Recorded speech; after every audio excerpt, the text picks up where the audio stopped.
नमस्कार दोस्तों, हमारा channel boss of the world में आपका स्वागत है। इस वीडियो में हम आपको जगन्नाथपुरी की कहानी बताएंगे।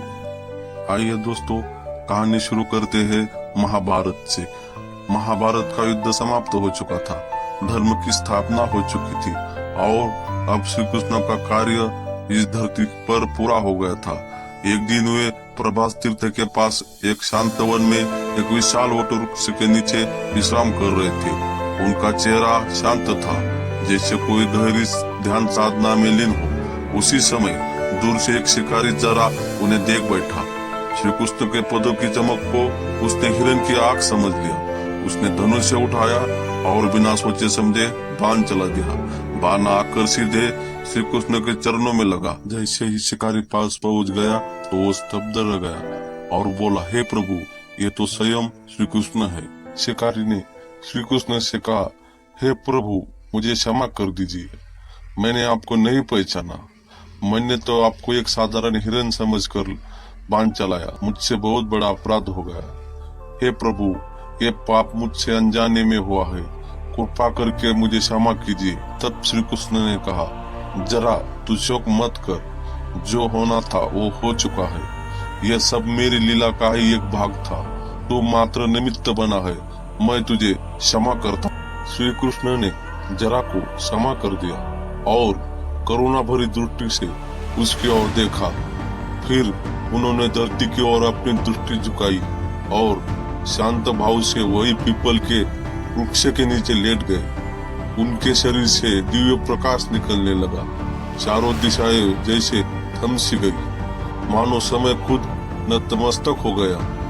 कुछ ही क्षणों में योगेश्वर श्री कृष्ण ने अपना नश्वर शरीर त्याग दिया और इस लोक से गोलोक की ओर प्रस्थान कर गए। धरती पर एक युग का अंत हो चुका था और एक अमर कथा काल के पन्नों में अंकित हो गई। श्री कृष्ण के महाप्रयाण का समाचार जब पांडवों को मिला तो उनके हृदय शोक से भर उठे। वे तुरंत द्वारका पहुँचे और प्रभु के पार्थिव शरीर के पास बैठकर आंखों से अश्रुधारा बहाने लगे। फिर विधि पूर्वक गंगा जल से स्नान कराया गया, चंदन से लेप किया गया और फूलों से श्री कृष्ण के शरीर को सजाया गया। पांचों पांडवों ने मिलकर अपने आराध्य, अपने सखा भगवान श्री कृष्ण का अंत्येष्टि संस्कार किया। वो क्षण इतिहास के सबसे करुण और दुख के क्षणों में एक था। जब श्री कृष्ण का महाप्रयाण हुआ तब पांडवों ने उनके दिव्य शरीर का विधि पूर्वक अंतिम संस्कार किया। अग्नि धगधगती रही, शरीर भस्म हो गया, परंतु एक अद्भुत चमत्कार हुआ। श्री कृष्ण का संपूर्ण शरीर अग्नि में विलीन हो गया, लेकिन उनका हृदय वो वैसा ही रह गया, ना जला ना बदला, बस शांत, स्थिर और दिव्य। वो कोई साधारण हृदय नहीं था, वो था साक्षात प्रेम, करुणा और ब्रह्म ज्ञान का प्रतीक। उस हृदय में बसी थी सृष्टि की आत्मा। उधर पुरी में राजा इंद्रद्युम्न नाम का एक पराक्रमी और धर्मनिष्ठ राजा राज करता था। वो भगवान विष्णु का अनन्य भक्त था। दिन हो या रात उसका मन सदा प्रभु के ध्यान में लगा रहता। एक रात जब राजा गहरी नींद में था, उसे एक अद्भुत स्वप्न आया। स्वप्न में स्वयं भगवान विष्णु प्रकट हुए, तेजस्वी, शांत और करुणामयी।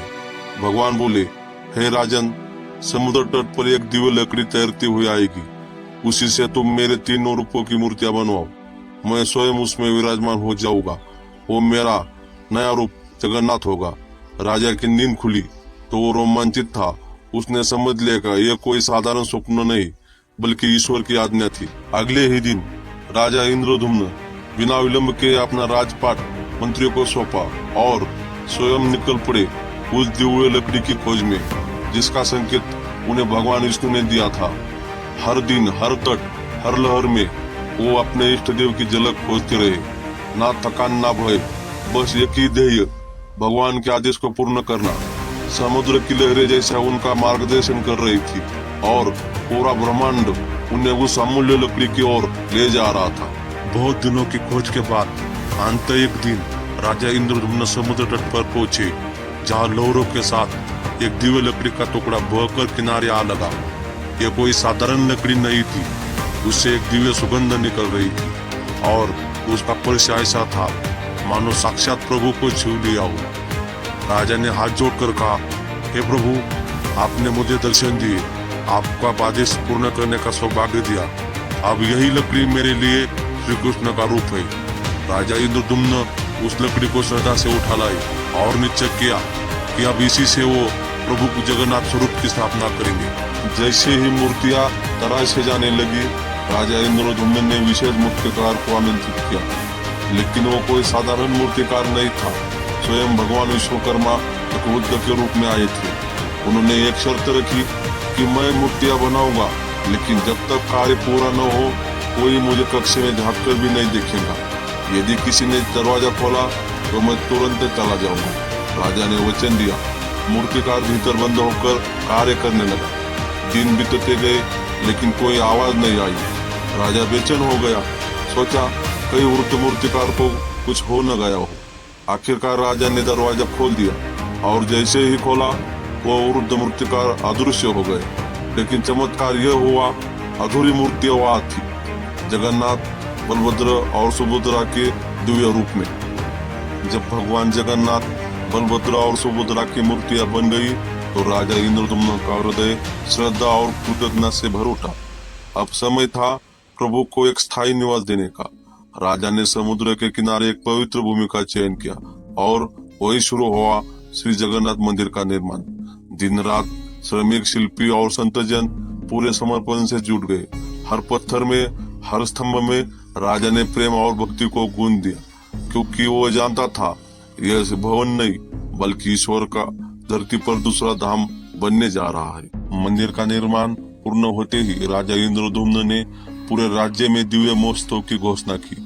फिर एक शुभ मुहूर्त पर शंका, घंटानाद और वेद मंत्रों की ध्वनि के बीच उन्होंने स्वयं अपने हाथों से भगवान जगन्नाथ, बलभद्र और सुभद्रा की मूर्तियों को मंदिर के गर्भगृह में स्थापित किया। वो क्षण अत्यंत दिव्य था, मानो धरती पर स्वयं वैकुंठ उतर आए हो। आकाश से पुष्प वर्षा हुई, भक्तों की आंखों से अश्रु बहने लगे और राजा के हृदय में एक ही भावना थी,